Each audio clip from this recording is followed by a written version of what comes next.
All right, everybody. As you can see, we've had some damage underneath the sink. This is left over from the ice storm that we had. We had a leak. I had to fix some plumbing up underneath here, and it's time to get underneath here and replace this wood and stuff that had gotten wet. But the first thing I need to do is remove all of this plumbing right here. So I thought this would be a good short video for you guys that have never worked with plumbing underneath the sink. So what I'm going to do is I'm going to disassemble this. I'll film that, and then when I finish all the woodwork, I'm not going to film the woodwork, but when I finish all of that, then I'll come back in and film the reassembly. And I think this would be a good video for you guys that have never had to work underneath the sink. It's one of the basic things that you might need to do if you're a new homeowner. And I thought it would be a good, helpful video, good short video.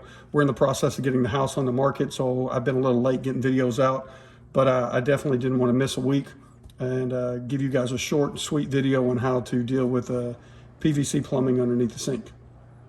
So here we go. You don't have to necessarily disassemble it in any particular order. I will tell you, this is what they call a P-trap. Water sits right here, and that keeps all your smells, all your odors from backing up through the drain. This is also a source of clogs if you've ever got to deal with a clog situation. I want to be careful here because, like I said, this does have water in it. I may not be able to get this off without making some kind of a movement here. Just don't force anything. We are dealing with plastic. So let's let's loosen this up right here.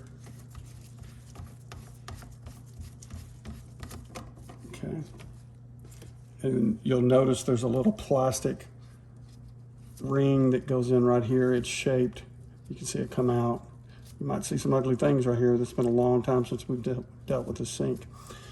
But, okay, so I don't know if you noticed this. This has already come loose.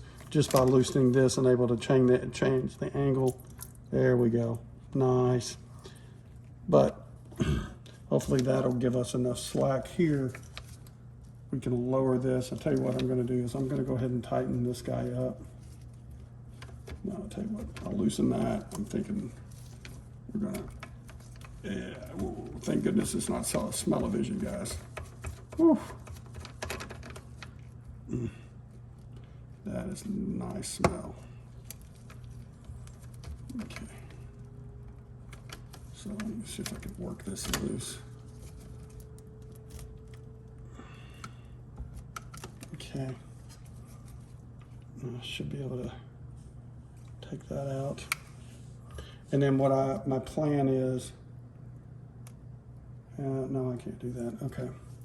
So my plan originally was to not have to disconnect this piece right here, but I'm going to have to because I'm going to have to cut a board. I'm going to have to cut holes in the board for it to go over all of these supply lines and this drain pipe here. I'm going to have to thread it up underneath here. So this is going to have to come out because of the loop. So I'm going to have to loosen this. I'm going to try to keep this P-trap as vertical as possible.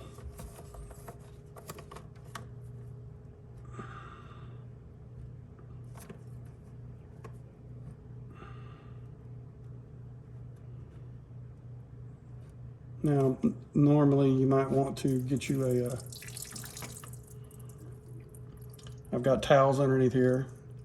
You might want to get you a small bucket to drain that in so you're not contaminating your work area. I may have to change this towel out. I'm going to change this towel out.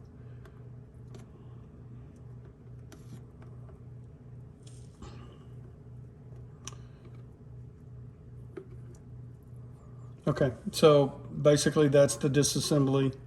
You've got these little rings that go down in it, compression, and then this tightens down over it and creates a seal, a watertight seal. That's pretty much all there is to it. Eventually. Okay, everyone, we're ready to start putting everything back together.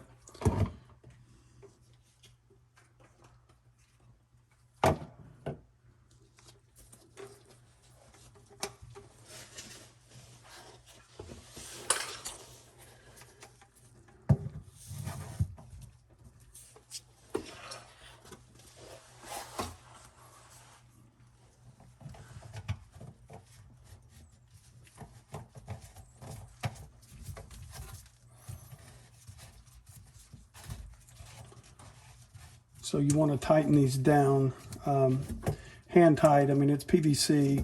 You wouldn't want to use a wrench on this. You would damage it.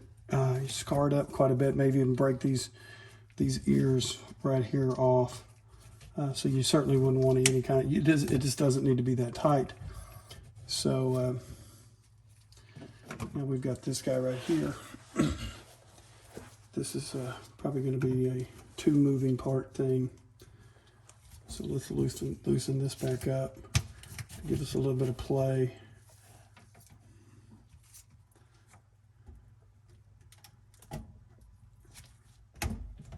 Okay, and we want to make sure this ring right here gets seated well.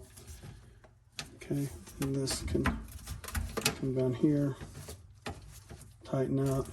So I'm going to put everything together before I completely tighten it up.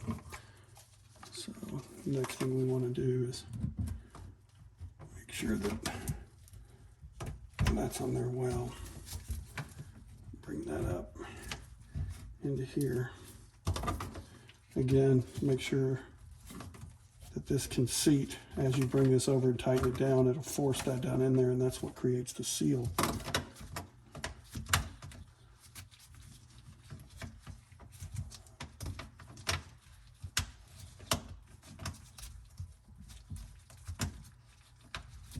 Got to get these threads to catch. Don't want to cross thread it. Okay.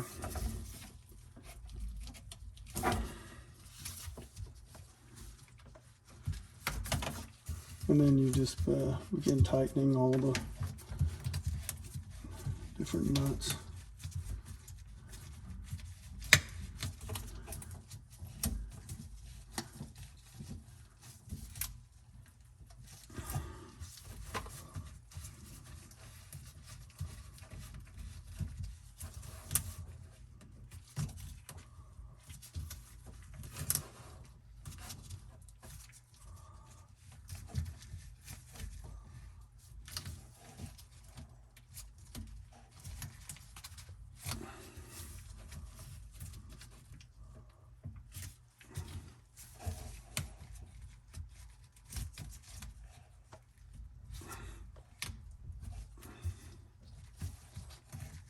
Okay, there you go.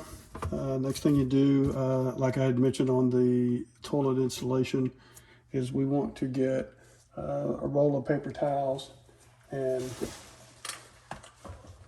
place the paper towels at the bottom here. As we check for leaks, you'll be able to see the paper towel will darken where it's dripping at, and that'll give you your first indication of your location. It could run down, your leak could be here, it could run down and drop here, but looking at a dark surface is a little harder to find where the water might be dripping. So we'll do that right there, and we'll test for leaks. If we have a leak, it's probably going to be here. I'm not real comfortable with the way that's seated in, but that's pretty much it. There's really no tools involved. It's all hand tightened. You want to make sure that that ring gets seated down in between the pipes, because that's what creates your seal. And then you test for leaks.